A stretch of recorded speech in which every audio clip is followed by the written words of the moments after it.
সবাইকে স্বাগত জানাচ্ছি আমাদের আজকের এই বিশেষ বিশ্লেষণে। আমরা খুব জরুরি একটা বিষয় নিয়ে কথা বলবো। যদি আমাদের এই আলোচনা আপনাদের ভালো লেগে থাকে তাহলে অবশ্যই ভিডিওটা লাইক করুন, আর আপনাদের কি মনে হচ্ছে তা আমাদের কমেন্ট করে জানান। ভবিষ্যতে এই ধরনের আরও বিশ্লেষণ দেখতে চাইলে চ্যানেলটি সাবস্ক্রাইব করে রাখুন, আর সবকিছুর আগে আপডেট পেতে আপনারা আমাদের হোয়াটসঅ্যাপ গ্রুপেও যোগ দিতে পারেন। মনে রাখবেন, আপনাদের এই সমর্থনই কিন্তু আমাদের জন্য সবচেয়ে বড় অনুপ্রেরণা। তো চলুন শুরু করা যাক। আজ আমরা বিনিয়োগকারীদের একটা খুব সাধারণ কিন্তু হতাশাজনক অভিজ্ঞতা নিয়ে কথা বলবো। আচ্ছা, কখনো কি মনে হয়েছে যে সিস্টেম্যাটিক ইনভেস্টমেন্ট প্ল্যান বা এসআইপি যতটা দ্রুত কাজ করার কথা ততটা করছে না, যেন সবকিছু খুব ধীর গতিতে এগোচ্ছে? দেখুন, বহু বিনিয়োগকারী কিন্তু অনেক আশা নিয়ে একটা এসআইপি শুরু করেন, কিন্তু কয়েক বছর যাওয়ার পর যখন তারা রিটার্নের দিকে তাকান তখন বেশ হতাশ হয়ে পড়েন। চলুন আজের গভীরে গিয়ে দেখি ঠিক কেন এমনটা হয়, আর কেন ধৈর্যই একজন বিনিয়োগকারীর সবচেয়ে বড় অস্ত্র। এই ব্যাপারটা ঠিকঠাক বুঝতে হলে আমাদের দীর্ঘমেয়াদী বিনিয়োগের একদম মূল সূত্রটাকে সম্মান করতে হবে। কিংবদন্তি বিনিয়োগকারী চার্লি মাঙ্গার কথাটা কি দারুণভাবে বলেছেন দেখুন। আসল কথা হলো, কম্পাউন্ডিংয়ের যে জাদুটা আছে তাকে তার নিজের মতো কাজ করতে দিতে হবে, কোনো অপ্রয়োজনীয় বাধা ছাড়াই। আচ্ছা, বিনিয়োগের এই লম্বা রাস্তায় টিকে থাকার সবচেয়ে ভালো উপায় কি জানেন? একটা পরিষ্কার দীর্ঘমেয়াদী আর্থিক লক্ষ্য ঠিক করা। চলুন আমরা বাংলাদেশি প্রেক্ষাপটে খুব পরিচিত একটা উদাহরণ নিয়ে বাত করি। যেমন ধরুন, সন্তানের বিশ্ববিদ্যালয়ের পড়াশোনার জন্য টাকা জমানো। ধরে নেওয়া যাক, আজকে যদি একটা ভালো মানের বিশ্ববিদ্যালয় থেকে ডিগ্রি নিতে হয়, তার জন্য খরচ হবে প্রায় ২০ লক্ষ টাকা। কিন্তু আমরা তো পরিকল্পনা করছি এখন থেকে ১৮ বছর পরের জন্য, তাই না? আর আমরা সবাই জানি শিক্ষার খরচ দিন দিন বাড়ছে, তাই আমাদের মুদ্রাস্ফীতির বিষয়টাও মাথায় রাখতে হবে। চলুন একটা বাস্তবসম্মত হিসাব ধরি। বছরে গড়ে ৬%। আর এখানেই আসল ব্যাপারটা লুকিয়ে আছে।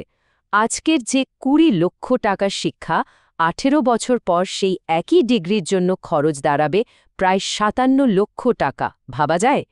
এটাই হলো আমাদের আসল টার্গেট। বেশ, তাহলে আমাদের লক্ষ্য স্থির হল ৫৭ লক্ষ টাকা। এখন প্রশ্ন হলো, এই লক্ষ্যে পৌঁছানোর জন্য আমাদের কি করতে হবে? চলুন প্রতি মাসে কত টাকার এসআইপি করতে হবে সেই হিসাবটা করে ফেলি।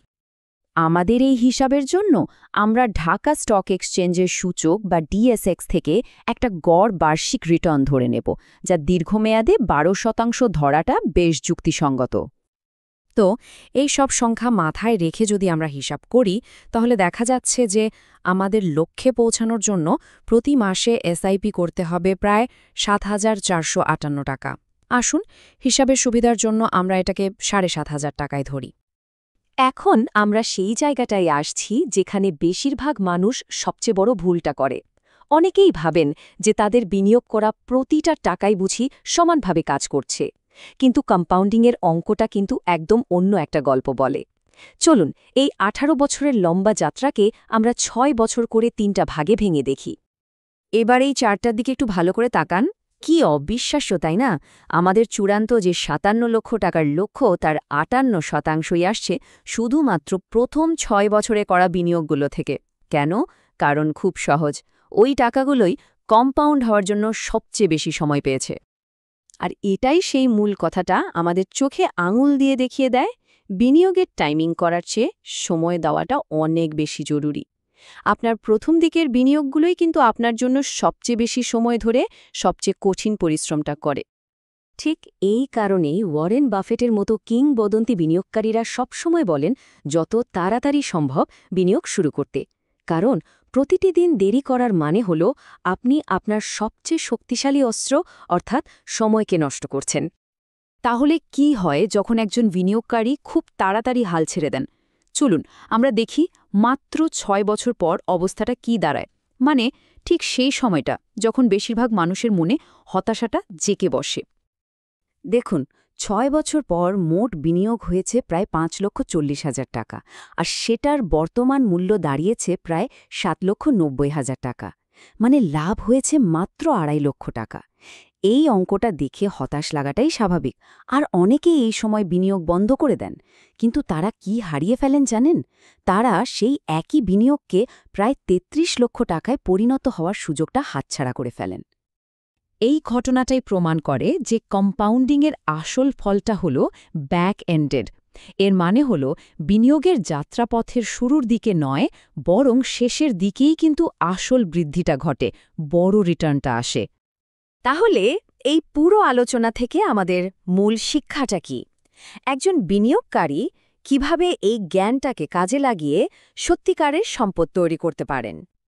দেখুন, কৌশলটা কিন্তু খুবই সহজ, কিন্তু মেনে চলাটাই কঠিন। এর জন্য আপনাকে যত তাড়াতাড়ি সম্ভব শুরু করতে হবে, শৃঙ্খলা মেনে বিনিয়োগ চালিয়ে যেতে হবে, আর ধৈর্য ধরে সময়কে তার কাজটা করতে দিতে হবে।